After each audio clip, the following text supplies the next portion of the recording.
It's Matt and Colby at Undisclosed location. Alright. Yeah. Bit of a rough start. It's a bit of a slow day today, Yeah. folks. We're a bit tired. It's been a long day. I've only had one class, so it should be a short day, but it makes the day go longer when you sit and wait for a class. I had 3 classes today, even though it felt like I only had 2, because my first class, it's currently rush week at the business school and blah blah blah. And I show up to class and my teacher's like, "Okay, guys, we're gonna do some. We're gonna listen to some of the business organizations talk about who they are and what they do and blah blah blah." And I'm like, okay, all of my classes at the business school have done this so far. It's like just 15 minutes of them talking, and then there's like another hour of class. No, for a whole hour and 15 minutes, I'm sitting there as organization after organization just comes up. And they're like, "Hey, we're the Asian Business Association." Oh, yeah, I can go to that one, definitely. Yeah. They had the Asian one, they had the Hispanic one, they had the woman's one. Where's the white one? I don't know. Dude, apparently you don't have to be a woman to join the Women's Business Association. Really? Yeah. I did not know that. My professor specifically pointed that out. She asked them, they said no. She said, "You hear that, all of you guys? It will really make you stand out if you're the only man in a business for." It'll definitely make you stand out, that's for sure. I always feel awful whenever those people have to come up and talk, because then after they're always like, "Does anyone have any questions?" And if I was presenting and I looked up, I assure you, like 3/4 of the class would just be staring at their phone the entire presentation. Oh yeah, I was on my phone the whole class. Yeah, because no one ever listens to that, and they raise and they're like, "Who has questions?" And it just kind of goes, "No, okay. Here's a flyer. You can reach me at this if you want anything," and then they just leave, and it's like, Oh, the worst part is whenever you say you bring the flyers, but you don't just like pass them out to everyone. You say, "If you want one, just come up and like grab it right now," and no one goes. no one goes. Yeah. God, that would kill me if I had to present.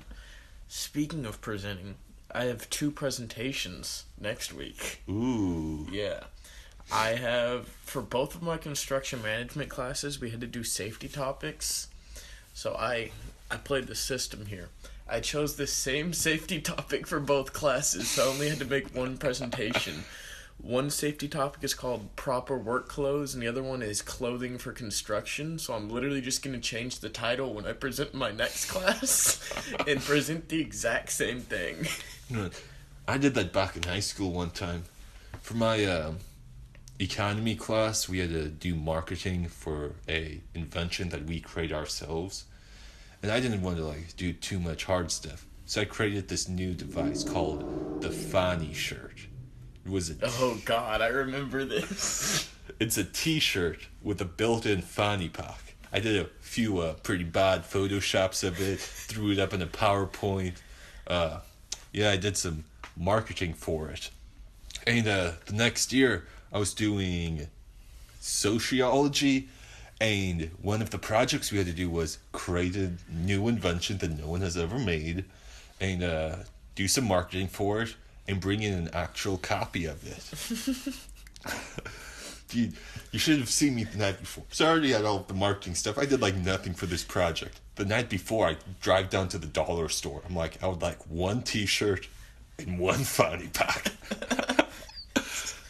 The fanny pack ended up being too thick to sew through. Really? Yeah, so I ended up just having to grab a bunch of duct tape and duct tape this fanny pack onto this t-shirt. Didn't look like the draw-ups did it on the Photoshop. No. It looked bad.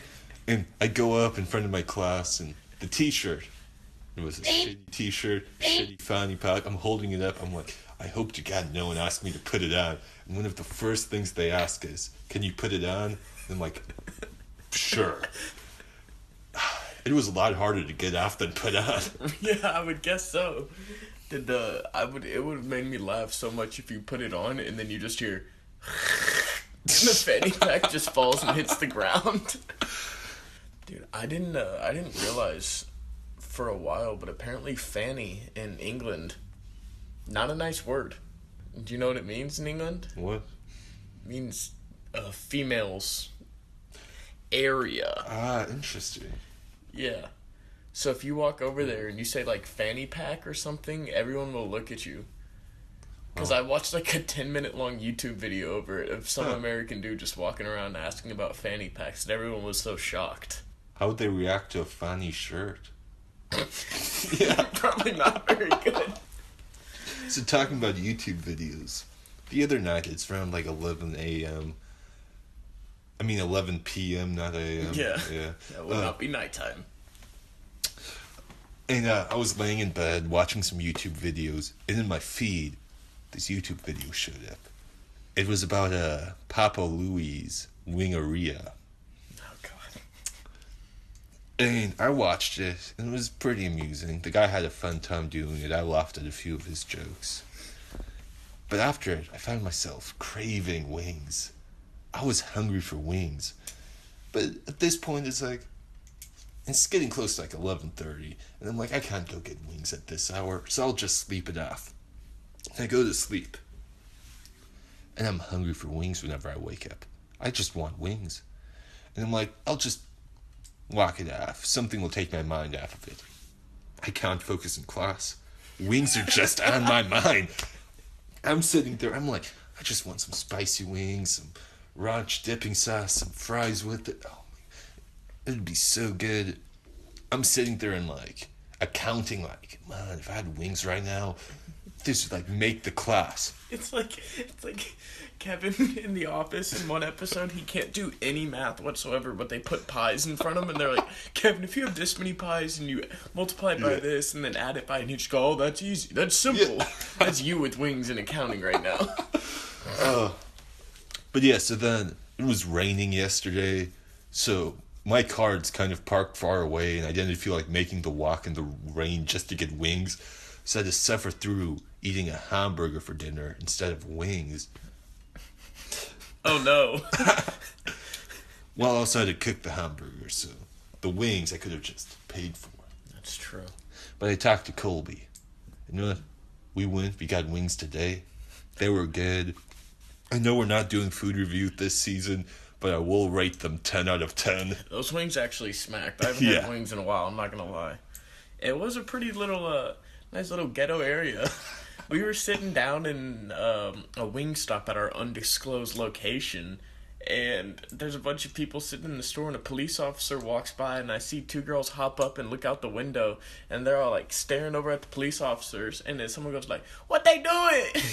And they're like, "Oh, nothing yet." Fucking. They were like sitting there hawking on them, and then the police officers pulled a bunch of kids away from some Jack in the Box because I guess they were loitering or something. I have never seen police officers be called just to pull people away from a restaurant. Dude, my favorite part was whenever we were driving away, we saw a homeless man, and he's in the middle of the road, like asking for money and stuff, and he sees the police car right in front of us. Oh shit, my bad. He just kind of walks off the road, and he's like backing up, and he's like getting on the sidewalk, and a guy on a bike is coming up, and he like hits his brakes because he's not gonna hit this guy who's doing nothing. And he like hits it, and he kind of like moves around. The best part of it was this guy's probably on something, like, not to make that funny, but it kind of added some humor to the situation. So he walks up to the sidewalk, like he's perpendicular to it, steps on the sidewalk, isn't looking to his left or right, but straight forward. And the guy on the bike is coming, and the guy's about to step off the sidewalk, but kind of loses his balance and steps back again. And that's when the guy on the bike thought he was going to clear and didn't, and you just see him like kind of hit his brakes and then barely go around him. Oh, and then once he like barely gets around, this homeless guy gets pissed. He's like chasing after the guy on the bike, yelling at him like, "Watch where you're going." You gotta look at that. You gotta watch where you're going. See? Fucking, oh my god. He had like the little old man stutter where it's like one step he's about to fall, and then he gets a bit more aggressive and takes like 3 really quick forward, but he only moved like 2 feet. It was a fucking sight to be seen. Oh, you know what time that is? Movie review time. So before we talk about this movie, I'm in a class for movies based on Greek mythology. What a cultured man. I know. And after watching movies in my free time, we decided that this week it'd be fun to watch one of the movies I have to watch for homework. Put a bit of homework in our fun time. Yes. Okay. This movie is called Jason and the Argonauts. From 1960s. 1963. Get it right. Close enough. I said 60s.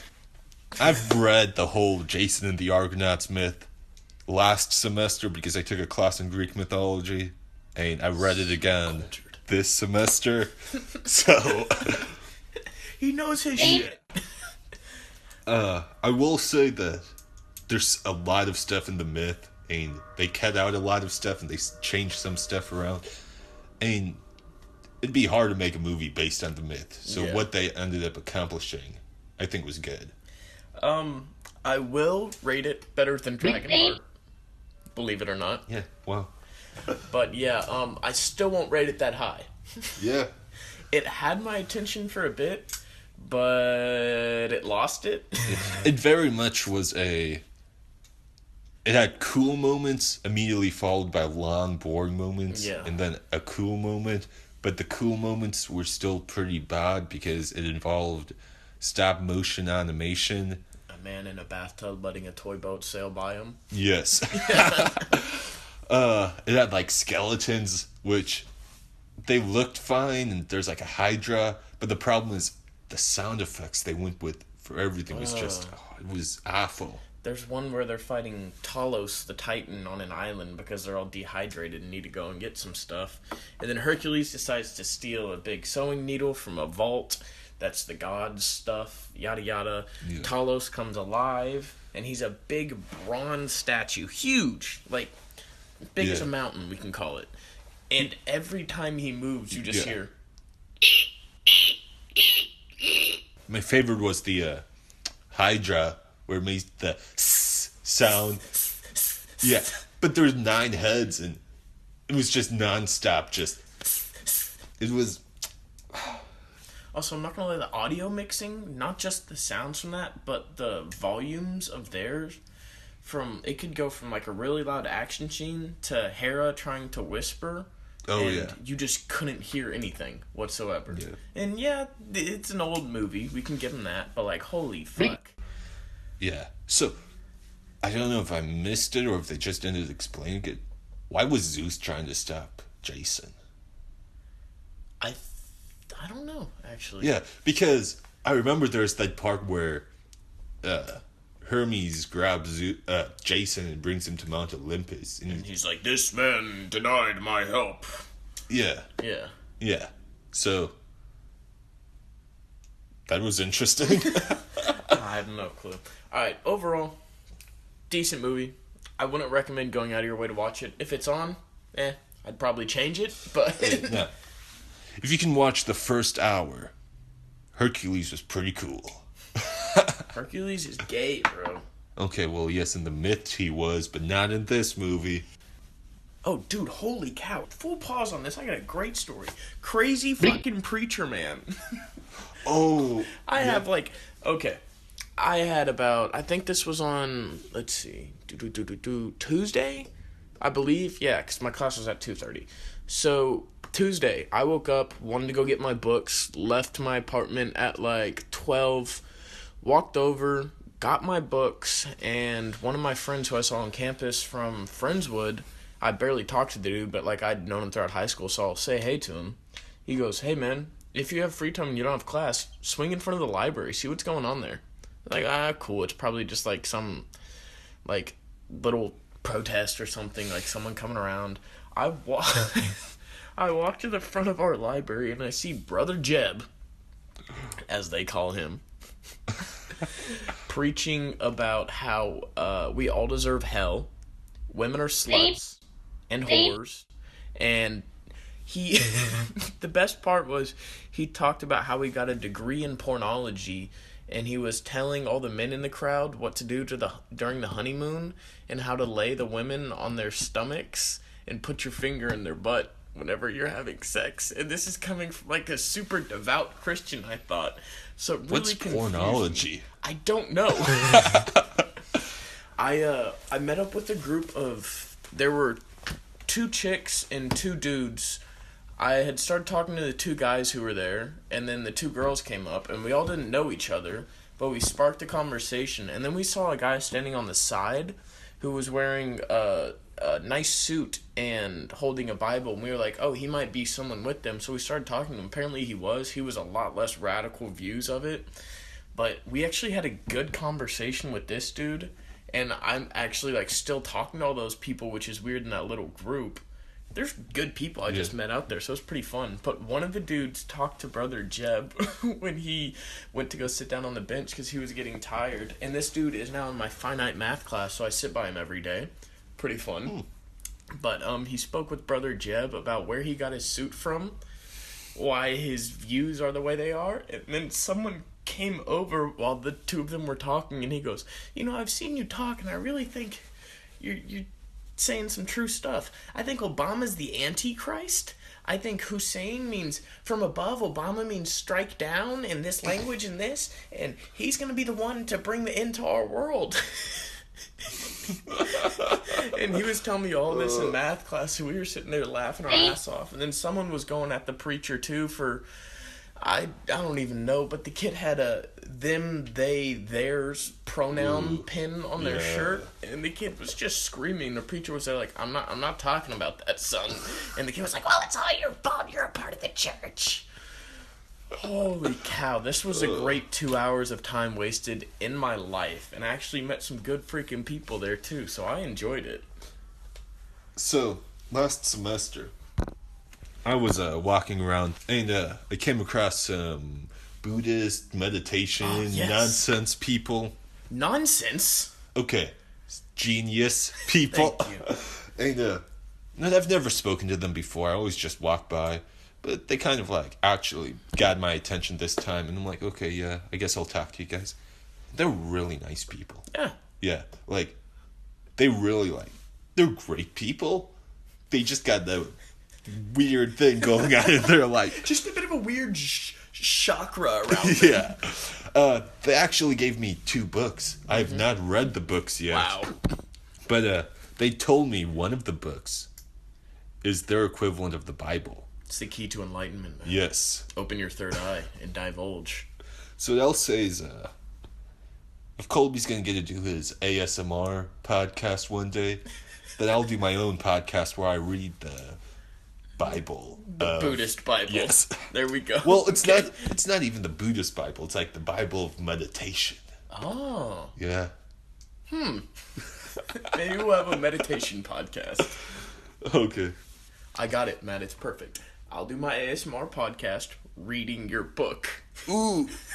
All right. Okay. Goof Gang, I think it's time we're going to have to go.